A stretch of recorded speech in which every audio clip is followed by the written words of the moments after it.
À tous.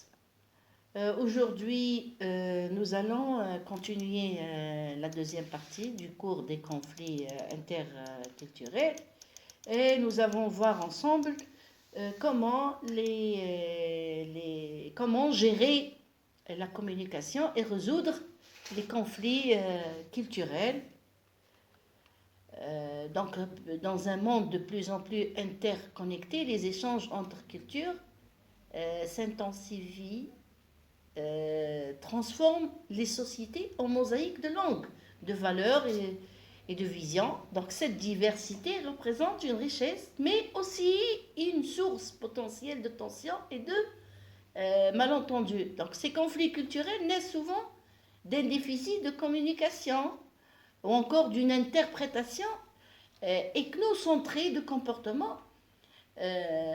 Ainsi, la question n'est pas de supprimer les différences, mais d'apprendre à les comprendre et comment gérer et avoir des opportunités de coopération par ces différences. Donc la communication interculturelle devient un outil central dans la prévention et la résolution des tensions. Donc elle exige des compétences telles que l'adaptation, l'écoute active, et l'empathie et la cohabitation.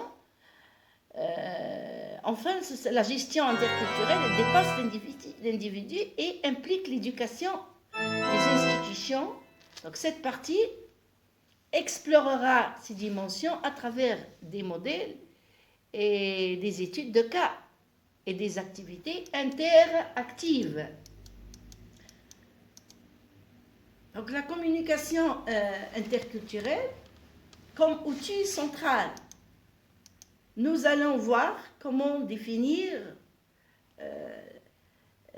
la communication interculturelle, qui est comment adopter son discours et son attitude et savoir adapter ses gestes à des interlocuteurs issus d'autres cultures, et cela repose sur la prise de conscience. Les modèles théoriques qui tuent, on a le modèle de Hall qui distingue deux types de cultures, le haut contexte et le bas contexte. Donc dans le haut contexte, c'est là la communication. Dans le bas contexte, il y a le bas contexte, communication directe et explicite. Par contre, le haut contexte, c'est la communication implicite, gestes et non-dits. Les modèles théoriques qui tuent, le modèle de Bennett, en 1993, qui décrit les étapes du développement de la sensibilité interculturelle, déni, défense, acceptation et adaptation, intégration. L'objectif de ces étapes, c'est passer d'une vision ethnocentrique à une vision ethno-relative, ouverte à la diversité. Les modèles théoriques qui tuent, on a le modèle de Dierdorf, qui met l'accent sur un processus progressif à des attitudes, respect, curiosité, connaissance, compétence, résultats effectifs, communicatifs. On réussit les obstacles aussi.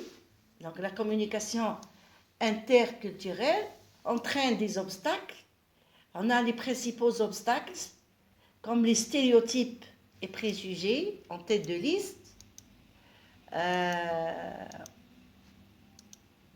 Aussi, on a l'ethnocentrisme, barrières linguistiques et non verbales, et les codes émotionnels différents.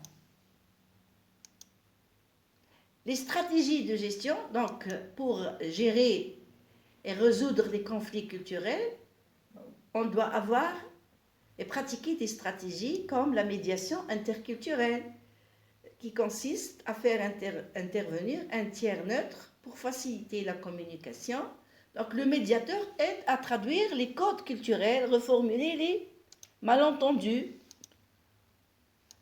L'éducation interculturelle aussi, qui vise à prévenir les conflits culturels dès le plus jeune âge en valorisant la diversité et le respect réciproque.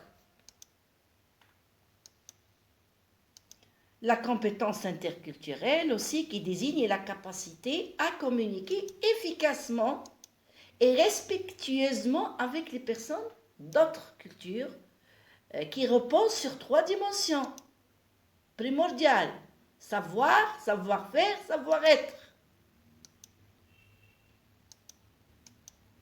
La gestion institutionnelle, donc les entreprises par exemple, les administrations doivent adopter une politique de gestion interculturelle afin d'éviter les conflits internes. Cela passe par des formations et des codes et une représentation équitable des minorités dans les équipes de l'entreprise. Donc vers une culture du dialogue pour résoudre ce problème d'intercularité, problème de conflit interculturel qui n'est pas seulement une source de tension bien gérée, il devient un levier aussi de transformation positive. Donc de l'autre côté, il permet de mieux comprendre l'autre et remettre en question ses propres représentations pour construire des relations plus équilibrées. Donc il y a des principes clés d'une culture du dialogue pour passer de la tolérance à la reconnaissance mutuelle et promouvoir le dialogue interculturel pour créer des espaces d'échange basés sur le respect. Donc, pour conclure cette partie de cours, donc les conflits culturels sont inévitables, mais ils ne sont pas forcément destructeurs.